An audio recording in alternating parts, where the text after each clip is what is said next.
No joy for her when Viola counts the cost. Her journey home has left her grieved and lost.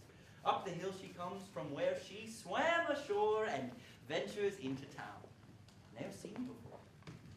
What country friend is this? This is Illyria, lady. What should I do in Illyria? My brother, he is in Elysium. Perchance he is not drowned. What think you, sailor?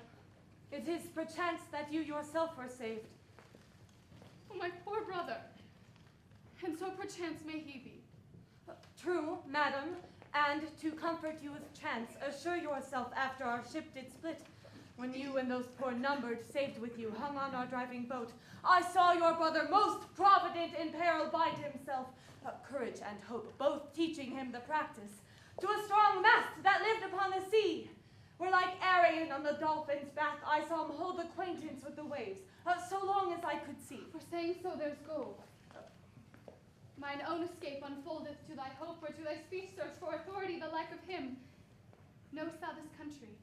Aye, madam, well, for I was bred and born not 3 hours' travel from this very place. Who governs here? A noble duke in nature as in name, Orsino. Orsino, I have heard my father name him. He was a bachelor then. And so is now, or was so very late? For but a month ago I went from hence, and then 'twas fresh in murmur. As you know what great ones do, the less will prattle of. That he did seek the love of fair Olivia. What's she? A virtuous maid, the daughter of a count that died some 12 months since, then leaving her in the protection of his son, her brother, who shortly also died, for whose dear love, they say, she hath abjured the sight and company of men. Oh, that I served that lady, and might not be delivered to the world till I had made mine own occasion mellow what my estate is. That were hard to compass, because she will admit no kind of suit, no, not the duke's. There is a fair behavior in thee, captain, and though that nature with a beauteous wall doth oft close in pollution, yet of thee I will believe thou hast a mind that suits with this thy fair and outward character. I prithee, and I'll pay thee bounteously, conceal me what I am and be my aid, for such disguise as haply shall become the form of my intent. Why then shall I most gladly be your trusted friend and guide. Then thank thee I to stay thus at your side. Lead on. And stay out here! Oh!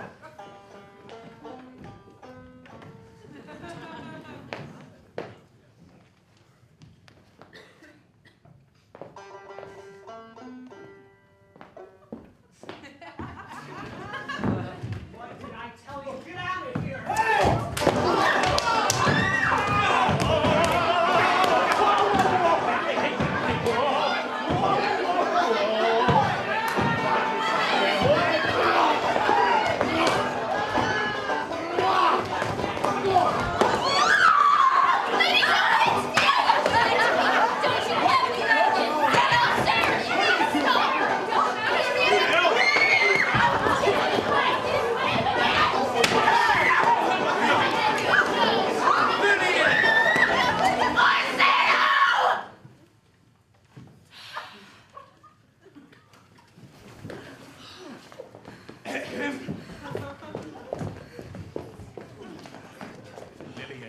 Valentino.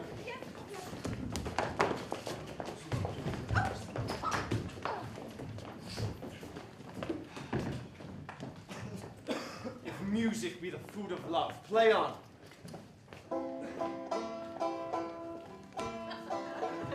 Give me excess of it. Surfeiting the appetite to be sickened and so die. That strain again. It had a dying fall. Oh, it came over my ear like the sweet sound that breathes upon a bank of violets, healing and giving odor. Enough! No more. 'Tis not so sweet now as it was before. Oh, spirit of love, how quick and fresh art thou, that notwithstanding thy capacity, receiveth as the sea, not enters there. What validity and pitch soe'er but falls into abatement and low price even in a minute. So full of shapes is fancy that it alone is high fantastical. Will you go hunt, my lord? What, Curio? The heart. Why, so I do, the noblest that I have.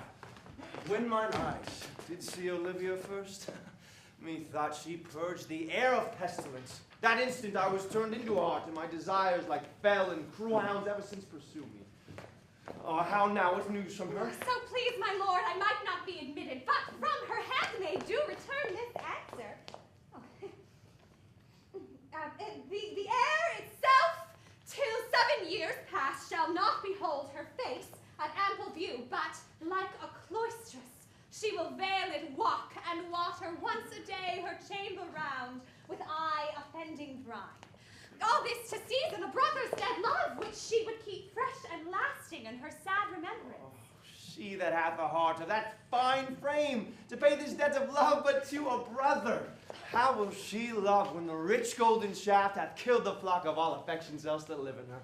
When liver, brain, and heart these sovereign thrones are all supplied and filled, her sweet perfections with one self-same king. Away before me to sweet beds of flowers, love thoughts that rich would canopy with bowers.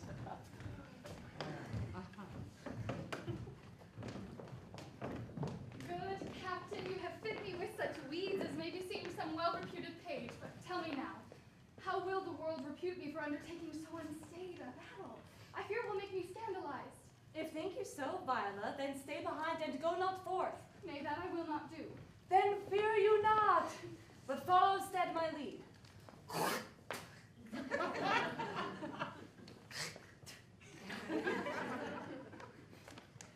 Good lady, quick word with you. With me? What would you now? This boy from off my ship does come. He seeks a friend in town to find him occupation and a place where he can lay his head. What could he do? For hard experience has laid no hairs upon his youthful chin. I'll serve this duke. If thou present me as a servant to him, it may be worth thy pains, for I can sing and speak to him in many sorts of music that will allow me very worth his service. Perchance with singing you shall win his love. Of what name then shall I sing unto the Duke? As Cesario you may present me, for conquer here and I an emperor be. What else may hap to time I will commit, only shape thou thy silence to my wit. Be you his servant, and your mute I'll be. When my tongue blabs, let mine eyes not see. I thank thee. Lead on!